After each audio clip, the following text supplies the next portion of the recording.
नमस्ते बच्चों। जैसा कि पिछली क्लास में हमने आपको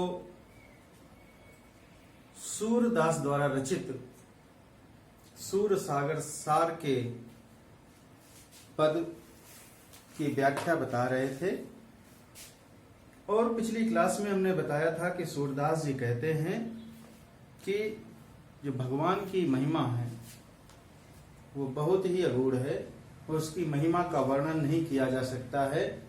और जो ये भगवान रूपी जो धन है, मेरे पास कोई धन नहीं है, सूरदास जी कहते हैं मैं हर प्रकार से निर्धन हूं, लेकिन मेरे पास जो ये भगवान राम या कृष्ण रूपी जो धन है ये बहुत ही संतोषजनक धन है, बहुत ही संतोष प्रदान करने वाला, सुख प्रदान करने वाला सुख है। ये ऐसा धन है कि इसको न चोर चुरा सकता है, ना ये पानी में डूब सकता है और ना ही अग्नि इसको जला सकती है। ठीक, तो इस तरह से बताया था सूरदास जी ने कि ये भगवान सभी प्रकार से सुख देने वाले हैं। ठीक है, चलिए उसी कड़ी में आगे हम लोग व्याख्या देखते हैं।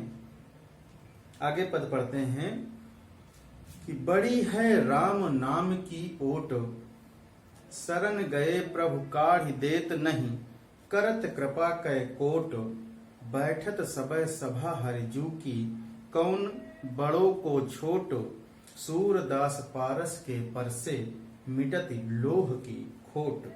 देखिए कितना सुंदर वर्णन किया है सूरदास जी ने। सबसे पहले व्याख्या करते समय क्या लिखना होता है? संकेत।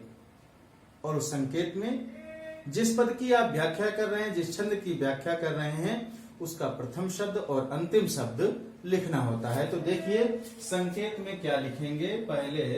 सबसे पहले संकेत आता है और इस संकेत के अंतर्गत क्या लिखेंगे कि बड़ी है राम नाम की ओट। तो इसका जो प्रारंभिक शब्द लिखेंगे क्या? बड़ी है राम नाम, बड़ी है राम नाम। इसके बाद में डाट डाट करके अंत में क्या लिखते हैं? लोह की खोट। ठीक, लोह की खोट। ये आपका क्या हो गया? संकेत हो गया। इसके पश्चात में फिर आता है आपका संदर्भ एवं प्रसंग। हालांकि पिछली क्लास में भी हमने बताया था, लेकिन फिर बताया दे रहे हैं आप लोगों को कि संदर्भ और प्रसंग। अब इस संदर्भ और प्रसंग में क्या लिखते हैं? संदर्भ में आपको ये लिखना होता है कि ये किस कवि द्वारा रचित है, किस काव्य रचना से संकलित है, किस पद, कौन सा पद किसका है, इस तरह का संदर्भ। और प्रसंग में कि इस पद में किस विषय पर चर्चा की गई है, ये प्रसंग में लिखा जाता है।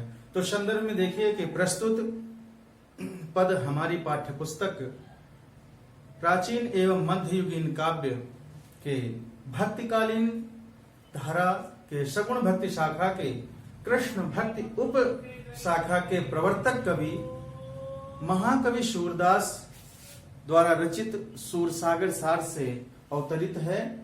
और इन पंक्तियों में या इस पद में सूरदास जी ने यह स्वीकार किया है कि भगवान राम के जो नाम का सहारा है वो बहुत बड़ा ही सहारा है। इस तरह की बातें इस पद में बताई गई हैं। इसके पश्चात में फिर आता है आपका क्या? व्याख्या। क्या आता है? व्याख्या। और व्याख्या के पश्चात आएगा आपका विशेष। ठीक, तो देखिए व्याख्या। और व्याख्या से पहले हम कुछ जो कठिन शब्द हैं उनके अर्थ भी देख लेते हैं। जैसे ओट। ओट माने क्या होता है? सहारा। ठीक है, आड़।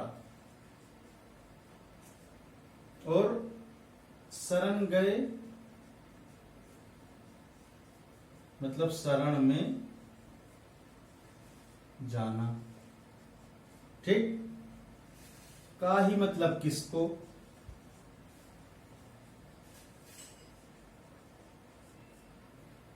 और करत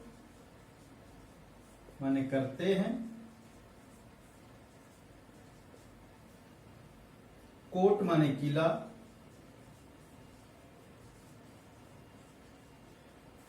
ठीक है, और हरिजू हरिजू का अर्थ है भगवान कृष्ण। ठीक। स्पर्श का अर्थ क्या है? स्पर्श होने से, छूने से, ठीक है। और खोट माने दोष।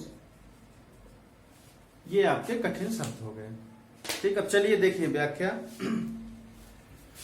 कि बड़ी है राम नाम की ओट, शरण गए प्रभु काढ़ देत नहीं करत कृपा कै कोट, बैठत सबय सभा हरिजू की कौन बड़ो को छोट, सूरदास पारस के परसय मिटत लोह की खोट। देखिए सूरदास जी इस पद में कहते हैं क्या कि भगवान राम के जो नाम का सहारा है वो बहुत बड़ा सहारा है। क्या है? भगवान राम का नाम का जो सहारा है वो बहुत ही बड़ा सहारा है। शरण गए प्रभु काढ़ देत हैं नहीं, करत कृपा कै कोट। यह सभी को सुरक्षा प्रदान करते हैं, सुरक्षा देते हैं, और जो भगवान की शरण में आता है, शरण गए प्रभु काढ़ देते हैं, करत कृपा कै कोट। कि जो भी भगवान की शरण में जाता है, भगवान के समकक्ष जाता है, उसे भगवान कभी नहीं छोड़ते हैं। मतलब भगवान उसको कभी छोड़ते नहीं हैं, उसको अपना लेते हैं और उसे अपने कृपा रूपी महल में, कृपा रूपी किले में सुरक्षा प्रदान करते हैं। बैठत सबय सभा हरिजू की कौन बड़ो कौन छोट। और भगवान की सभा में और विशेषता है भगवान की क्या कि भगवान की सभा में सभी समान रूप से बैठते हैं। वहां पर कोई भी बड़ा और कोई भी छोटा नहीं होता है।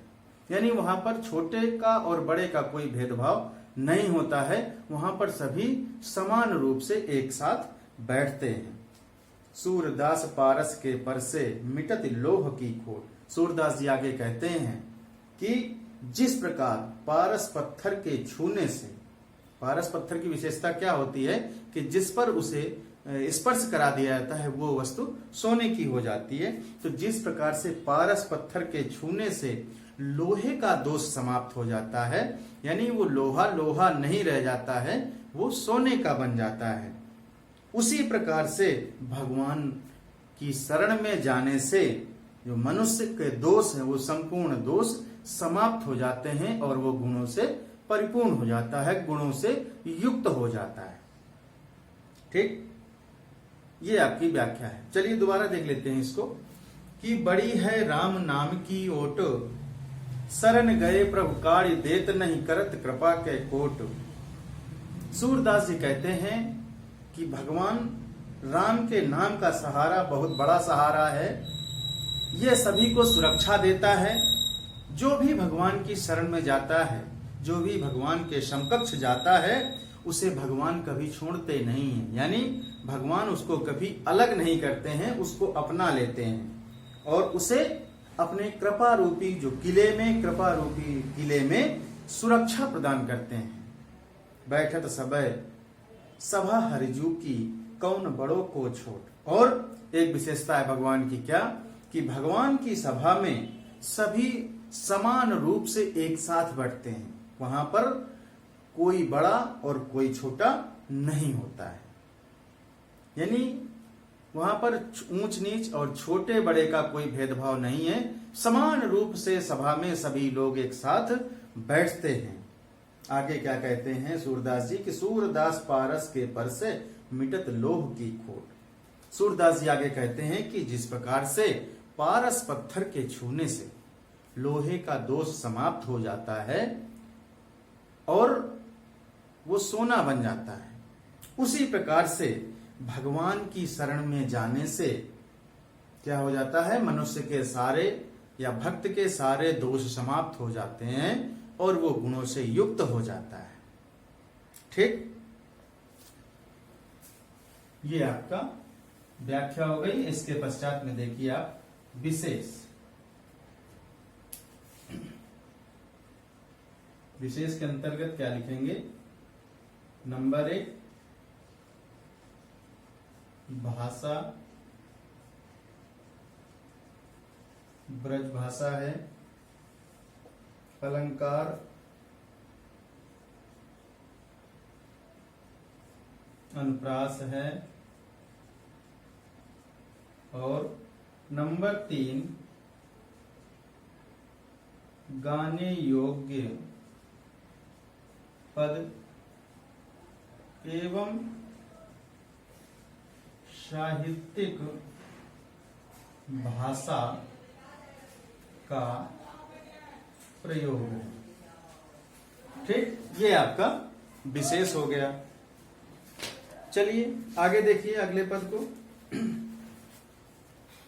जो सुख होत गोपाल ही गाए, सो सुख होत न जप तप कीन्हे, कोटिक तीरथ नहाए।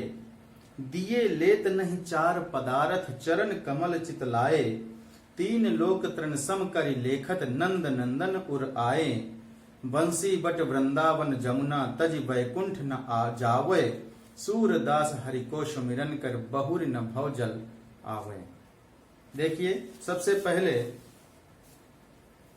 संकेत में हम लोग लिखते हैं क्या कि व्याख्या भाग का जो प्रारंभिक शब्द है और अंतिम शब्द है वो संकेत में लिखते हैं। तो क्या लिखना है? जो सुख होत।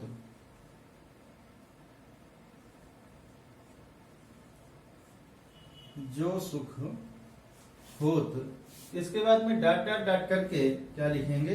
भव जल आवे। भव जल आवे। ठीक, ये आपका क्या हो गया? संकेत। फिर आता है आपका संदर्भ एवं प्रसंग। तो संदर्भ और प्रसंग में क्या लिखेंगे कि प्रस्तुत पद हमारी पाठ्य पुस्तक प्राचीन एवं मध्य युगीन काव्य के सगुण भक्ति धारा के कृष्ण भक्ति शाखा के प्रवर्तक कवि महाकवि सूरदास द्वारा रचित सूरसागर सार से अवतरित है। और इस पद में सूरदास जी ने भगवान गोपाल कृष्ण के भजन का जो सुख है, भजन करने के सुख का वर्णन किया है। ठीक, ये आपका संदर्भ एवं प्रसंग हो गया। इसके पश्चात में आती है व्याख्या। और व्याख्या से पहले कुछ कठिन शब्द हैं, उनको देख लीजिए। जैसे कोटिक मतलब करोड़ों, भवजल मतलब संसार रूपी जल अर्थात ये संसार सागर, और बहुरी, बहुरी का मतलब क्या होता है? दोबारा। चलिए देखिए कि जो सुख होत गोपाल ही गाए, सो सुख होत न जप तप कीन्हे, कोटिक तीरथ नहाए। सूरदास जी कहते हैं कि भगवान कृष्ण के गुणों का गान करने से जो सुख प्राप्त होता है, जो सुख होत गोपाल ही गाए। कहते हैं, कवि कह रहा है यहाँ पर कि जो सुख भगवान कृष्ण के गुणों का गान करने से प्राप्त होता है, वह सुख सो सुख होत न जप तप कीन्हे, कोटिक तीरथ नहाए। वह सुख जप तप करने पर अथवा करोड़ों तीर्थ स्थानों में स्नान करने पर भी प्राप्त नहीं होता है। क्या? कि जो सुख भगवान कृष्ण के गुणों का गान करने से प्राप्त होता है, वह सुख जप तप करने से, करोड़ों तीर्थ स्थानों में स्थान करने से भी प्राप्त नहीं होता है। दिए लेत नहीं चार पदारथ, चरण कमल चित लाए। दान देने पर भी कोई सुख नहीं मिलता, परंतु भगवान के चरण कमलों में मन लगाने पर, भगवान श्री कृष्ण के कमल रूपी चरणों में मन लगाने पर धर्म, अर्थ, काम और मोक्ष ये चारों पद प्राप्त हो जाते हैं। दिए लेत नहीं चार पदारथ, चरण कमल चित लाए। चित मतलब मन लगाने पर, भगवान श्री कृष्ण के चरण कमलों में मन लगाने पर, ध्यान लगाने पर कर्म, धर्म, अर्थ और मोक्ष ये चारों पद प्राप्त हो जाते हैं। तीन लोक तृण सम करि लेखत, नंद नंदन उर लाए। और नंदी के पुत्र भगवान श्री कृष्ण को हृदय में धारण करने के उपरांत ये जो तीनों लोक हैं, तीनों लोकों का जो वैभव है वो एक तिनके के समान नगण्य प्रतीत होने लगता है, एक तिनके के समान छोटा दिखाई देने लगता है। बंसीवट वृंदावन जमुना तजी वैकुंठ न जाओ। और बंसीवट, वृंदावन एवं यमुना के तट आदि जो भगवान श्री कृष्ण के लीला स्थान हैं, वो उनको छोड़कर भी भक्त वैकुंठ की कामना नहीं करता है। क्या? जो बंसीवट, वृंदावन, जमुना आदि तट जो श्री कृष्ण के लीला के स्थान हैं, उनको छोड़कर कोई भी भक्त वैकुंठ की कामना नहीं करता है। तज वैकुंठ न जावे, कोई भी भक्त इसके अलावा वैकुंठ जाने की कामना नहीं करता है। सूरदास हरि को सुमिरन करि बहुरी न भव जल आवे। सूरदास जी आगे कहते हैं कि हे प्राणी, तू भगवान श्री कृष्ण का स्मरण कर। उनका स्मरण करने के पश्चात, उनका स्मरण ध्यान करने के फलस्वरूप तो इस संसार रूपी सागर के जाल से अर्थात जंजाल में फिर लौट करके नहीं आएगा। इसलिए हे मन, उनका स्मरण कर। किसका? भगवान श्री कृष्ण का स्मरण कर।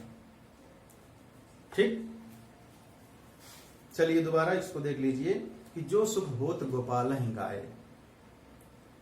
कभी यहां पर कहता है कि भगवान श्री कृष्ण के गुणों का गान करने से जो सुख प्राप्त होता है, वह सुख सो सुख होत न जब तब कीन्हे कोटिक तीर्थ न है।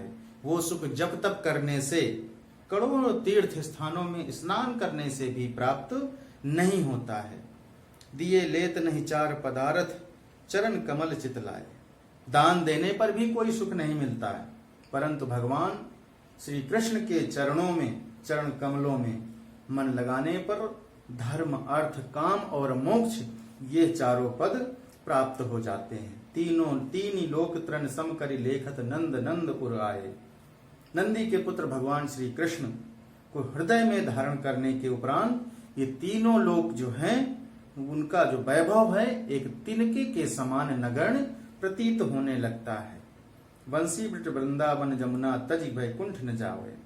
बंसीवट और वृंदावन और यमुना जो तट, यमुना के तट आदि जो ये तीनों भगवान श्री कृष्ण के लीला के स्थान हैं, लीला करने के स्थान हैं, उनको छोड़ करके कोई भी भक्त वैकुंठ जाने की कामना नहीं करता है। सूरदास हरि को सुमिरन कर बहुर न भव जल आवे।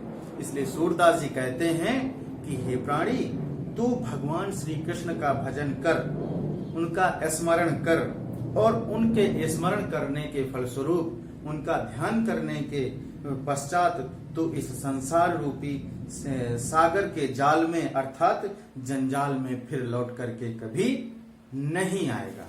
ठीक, ये आपका व्याख्या हो गई। फिर आता है आपका क्या? विशेष। देखिए नंबर 1 विशेष में अनुप्रास एवं व्यतिरेक अलंकार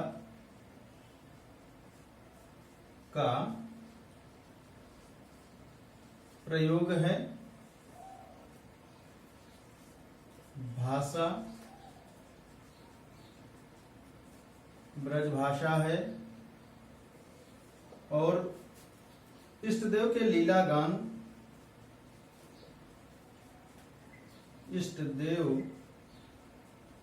के लीला गान को